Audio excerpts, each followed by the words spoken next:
nandito na tayo sa taas ng ng Wawa Dam, sa pinaka-taas ng dam.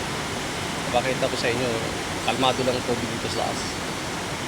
Yung nakita nyo na to, lumang-luma na to, di ba lang, may kanyang ginawa lang.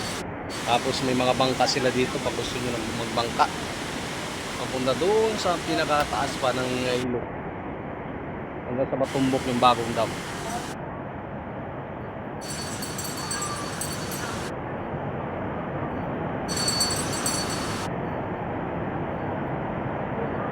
So yung pinakataas ng dam. So may bangka dyan. Hindi ko alam lang kung magkano yung bayad dyan sa Hindi ko lang alam kung magkano yung bayad dyan sa sa mga bangka na yan. Tanungin natin yung may-ari yung mga yan. Baba tayo. Baba tayo sa ilog. Sa may mga bangka.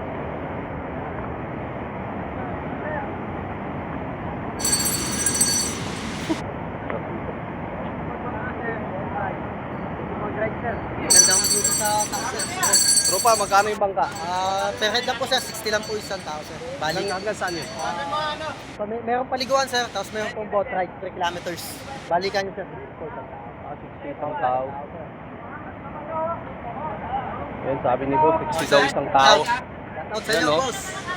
Hanapin niyo si sir, pag pumunta kayo ng Wawa, yan, no? Hanapin mo lang si Smith. Smith. Ito yan, mga galing na bangkero yan dito. Video natin yung mga bangka nila.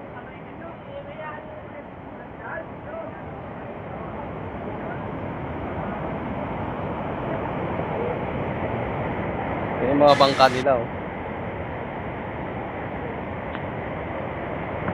Oh, gawa sa fiber yung bangka nila. Yan, galing.